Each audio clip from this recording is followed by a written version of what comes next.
Sekali tahniah dapatkan P1 untuk sesi kelaikan kali ini dengan catatan masa yang terpantas untuk pusingan 8 ni. So boleh ceritakan sikit so far macam mana condition track Jempol and apa expectation Azroy untuk esok?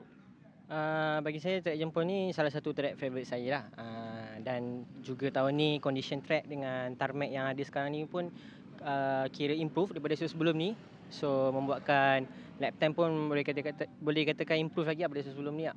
So pada saya, bike dengan saya pun dalam keadaan yang baik dan let's see macam mana besok punya race.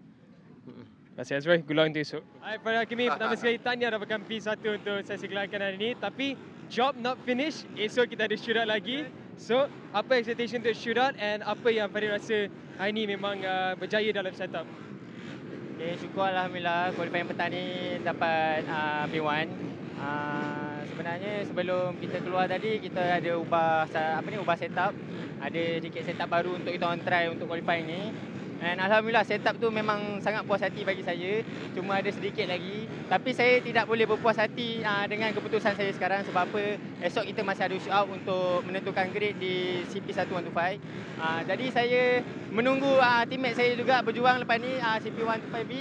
Saya harap dia pun lepas shootout untuk saya dengan dia bekerja keras sama-sama untuk shootout esok. Terima kasih, tahniah, good luck untuk esok. Syafiq, pertama sekali tahniah. Kita nampak setiap sesi ada improvement untuk pasukan 27. So boleh ceritakan sikit apa yang pasukan dengan Syafiq jumpa untuk qualifying sesi kelaikan kali ini? Okey, syukur Alhamdulillah. Saya dapat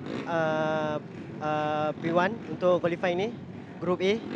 Tapi Group B semuanya laju-laju juga. Okay, tak boleh sedih-sedih sangat. Pada awal tadi, bos dan coach dan mekanik semua dah siap sedia untuk mencari setup untuk motor saya yang sangat baiklah, sangat bagus. Pada tadi litar agak basah dan susah juga nak improve time, tapi saya cuba dan saya dapat P1. Terima kasih, good luck untuk esok.